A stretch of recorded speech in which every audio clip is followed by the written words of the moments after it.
Today I want to talk with you about a subject that many people have been talking about for a very long time, and that subject is called success.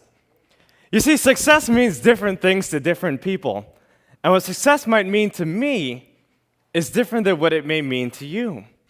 And what it may mean to you is different than what it means to a kindergartner who's just trying to get a star on his homework assignment. Or perhaps to a housewife who's been trying to get her 5 kids in bed by 9:00 p.m. Or maybe even a corporate executive who's been working for his or her corporation for 20 plus years and only wants to become the CEO of their organization. As you could tell, we have so many different definitions of this word success, but the greatest definition I can give you today is this: success is all about self-expression. It's about being who you want to be, doing what you want to do, going where you want to go. Because when it comes to your life, you are the boss, and you have a choice. In fact, you are who you are today because of all the choices that you've made in your whole entire life. But you know, as we're growing up, we have a lot of people who try to tell us how to make these choices. Our parents, our teachers, our bosses, our friends, even our neighbors. They try to tell us how to live our lives, what we should do, where we should go, how we should walk, how we should talk. But my question for you is this: if you're trying to be what other people want you to be, then who will be you? So the key to success is to stop conforming to other people's expectations and start performing to your own level of expectations. It's to believe in yourself. It's to know that what you want will eventually come to fruition as long as you believe it. You see, you have to have faith, and faith is knowing that what you want will eventually come to fruition as long as you believe it. And if you feed your faith, you'll find oftentimes that your fears will starve to death. Because if you believe in yourself, everyone else in the world will believe in you.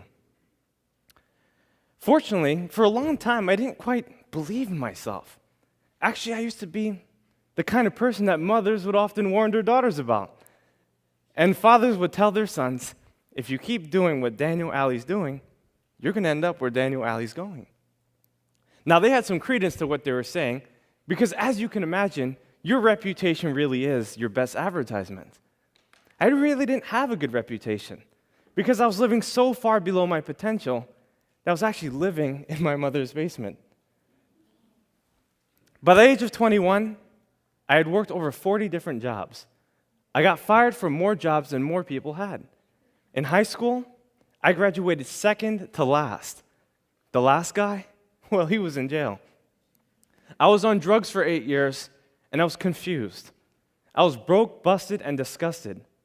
And I knew that I wanted to change. The only problem was that I didn't know how. Can I see a show of hands if you've ever been in a situation where you wanted to change, but you just didn't know what to do?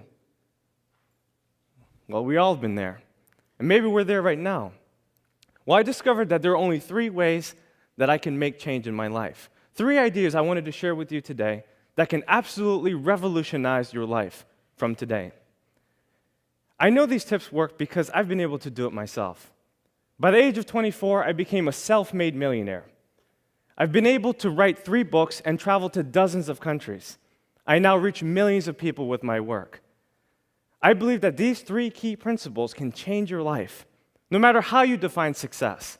Whether you want to live to age 100, or even have a dozen kids, or just have a little house in the mountaintop somewhere no one knows about. These 3 key principles will help you to realize the success in your life. The first one is to read more books. You know, all the books in the world can help us to solve all the problems in the world.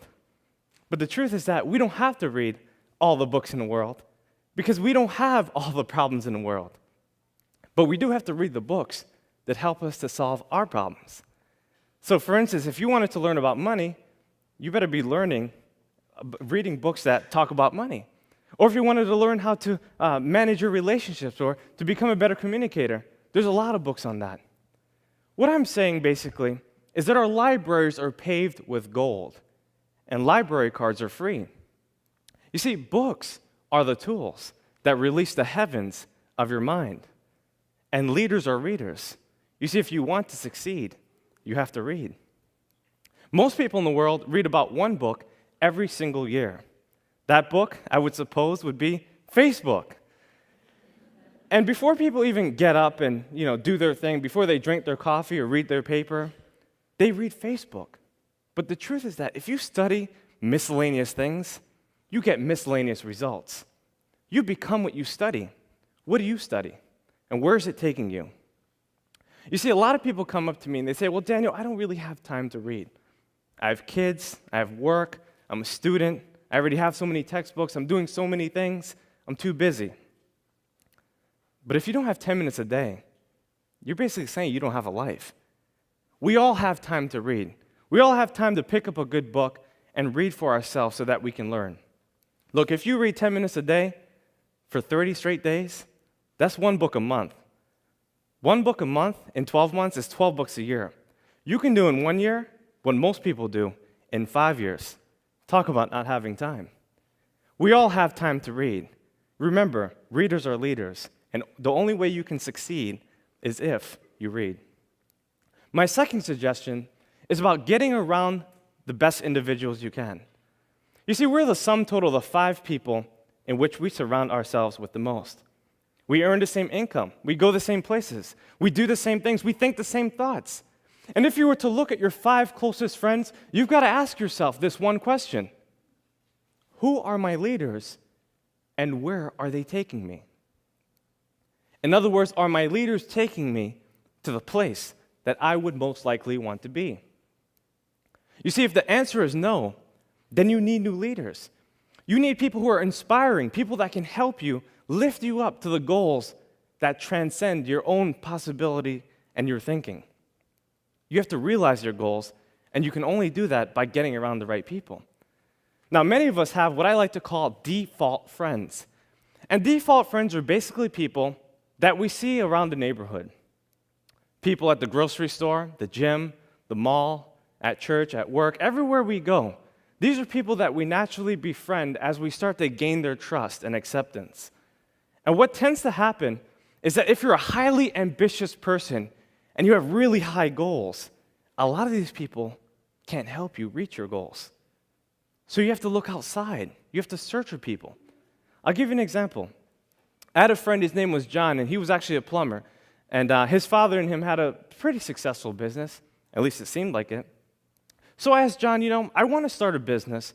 What exactly do you think I should do? John pulled me to the corner and he said, Daniel, I don't think you want to start a business. 98% of businesses fail within the first 3 years.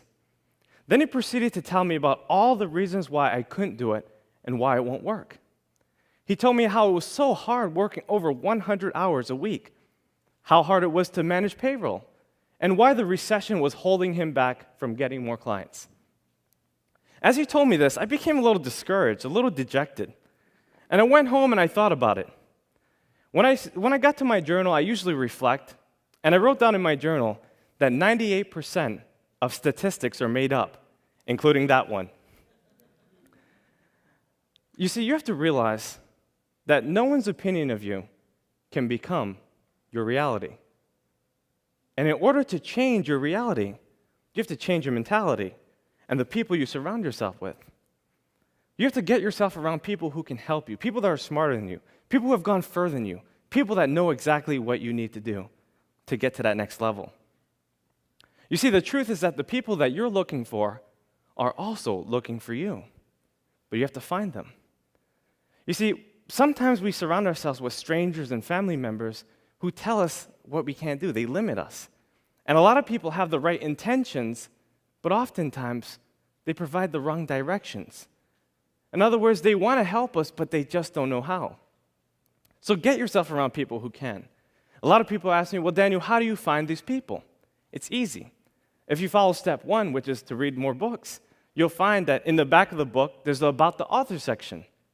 And what I used to do is I used to reach out to the authors. Thankfully, we live in a new millennium, which allows us to get on their social media, their websites, and so we can have a conversation with them. We can change by actually understanding what it is that they teach. And if we ask enough questions, we can make great progress in our life. Remember, the people you're looking for are also looking for you. So get yourself around those people. My last and final suggestion is to set higher goals. Because goals make you stretch. They help you to become more of who you are. And in this enormative conformity, so many people don't know how to set goals. They get confused about the process. A lot of people use New Year's resolutions. But the problem with New Year's resolutions is that a person often tries to do too much too fast. So let's say Doug wants to stop smoking. On a December 31st, he says, I'm done. January 1st, I'm clean. Never again. You see, he hasn't created a plan of action to achieve his goals, and therefore it is unreasonable. Bucket list is something else that people do. And usually when someone creates a bucket list, they're giving themselves too much time. There's no urgency, and most of the time, they don't write their goals down. So what do you suggest? Well, I'm glad you asked. What I do suggest is for you to write your goals down. I believe that a dull pencil is better than a sharp mind. And to impress your subconscious mind, you have to write your goals down so that you can hold it steadfastly to who you are. I have this method I teach all around the world. It's called the 20-idea method. And basically what you do is you select one overarching goal that you would like to accomplish, and then list 20 ideas that corresponds with that particular goal. So let's say, for instance, you wanted to become a better public speaker. What are some things you can do? Well, you could watch TED Talks like you are right now. You could practice your speech, right? You can look in the mirror to challenge yourself. You could read the dictionary every day. There's so many things you can do. But could I come up with 20 ideas? And the answer is yes, I can come up with 100 if I wanted to.